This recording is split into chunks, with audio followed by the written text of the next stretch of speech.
8h36 tout juste sur Style FM, on retrouve normalement nos dragons de Poitiers avec Rodolphe qui doit être par ici. Bonjour Rodolphe, Rodolphe tu es toujours là?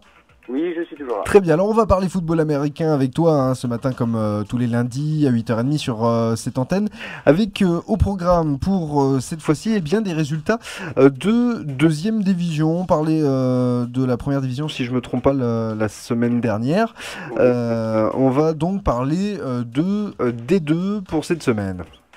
Oui, exactement. Donc ce week-end-là, il y a eu une journée, donc la troisième journée de D2. Non, la quatrième journée de D2.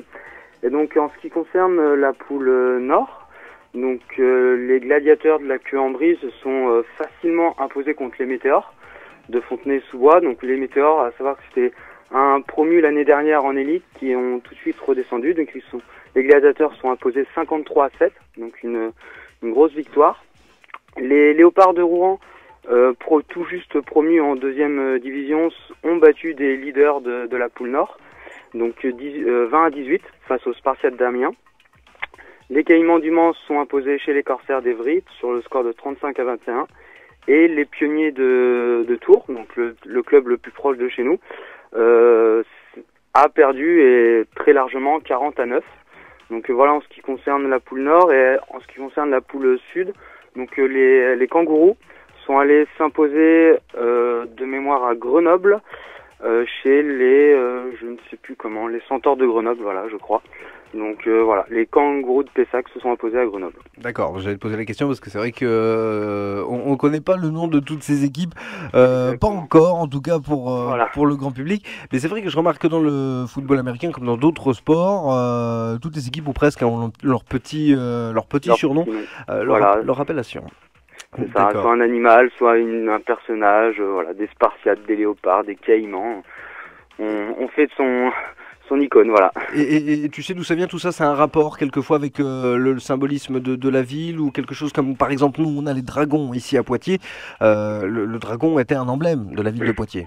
Exactement. Après pour les autres clubs je ne sais pas du tout si il y a un symbole, mais j'ai des doutes quand même. Je suis pas sûr que les Corsaires d'Evry ils aient une symbolique avec des Corsaires à Evry, je ne pense pas. Effectivement, voilà. Oui, ça paraît peu probable. Ceci dit, vous essayez justement, vous les dragons de Poitiers, de faire découvrir ce sport au plus grand nombre. Et on va notamment parler d'une animation de football américain auprès de l'ANSMA.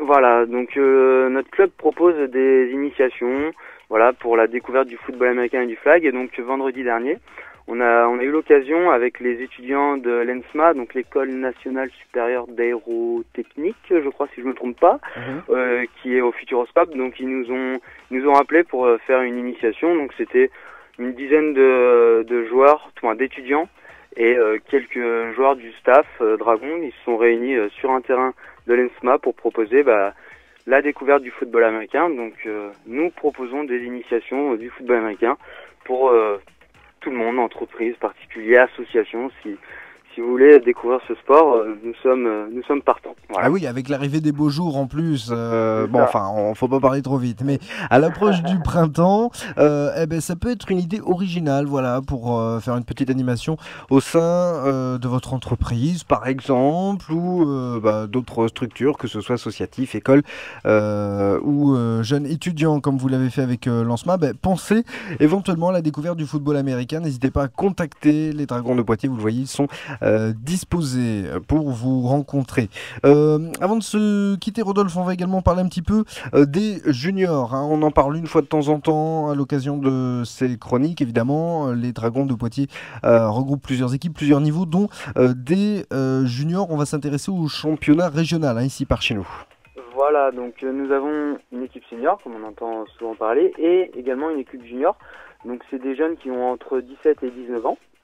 Et donc cette année, ils sont en entente avec les Pictes de Niort. Et le week-end dernier, ils ont pu réaliser leur première journée où ils se sont imposés sur le score de 34-22 face aux Alligators de Rochefort, comme l'a précisé Sébastien.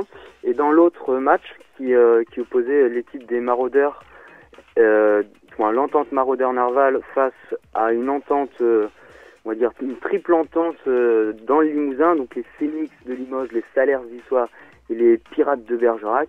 Donc c'est la team du Limousin, on va dire, on va les appeler comme ça, qui ont battu nos Maraudeurs et Narval en entente. Voilà. Donc l'objectif de ce championnat régional junior, donc c'est avant tout la formation des jeunes au milieu de la compétition, mais également la formation des arbitres pour qu'ils puissent apprendre sans avoir trop de pression, puisque ce championnat junior n'a pas un impact sur une accession au niveau supérieur. C'est juste un championnat régional pour que les jeunes se développent au niveau du football américain dans la région. Voilà. D'accord. Et c'est donc, tu disais, des joueurs qui peuvent être récupérés éventuellement après, s'ils souhaitent poursuivre leur parcours dans le football américain à Poitiers, Voilà. par les équipes seniors, ce qui permet pour vous de faire peut-être une petite sélection ou un repérage déjà dans ce vivier de jeunes, Oui. j'imagine.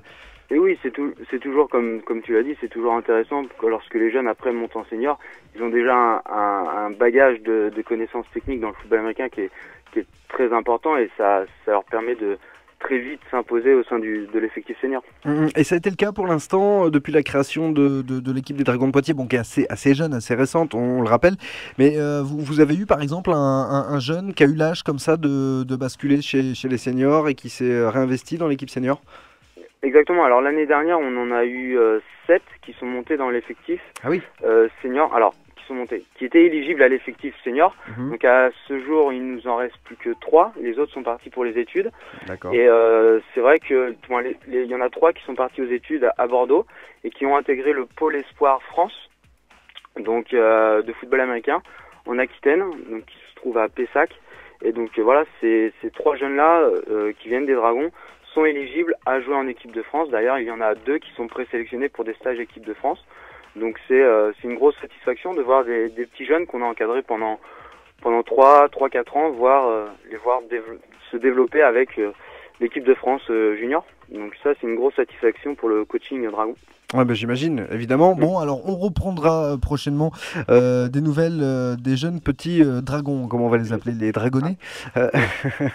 Voilà. On va donc bien sûr s'intéresser de nouveau au football américain dès lundi prochain à partir de 8h30 sur les ondes de Style FM. Deux petits résultats vite fait. Il y a eu également la journée régionale, le championnat régional.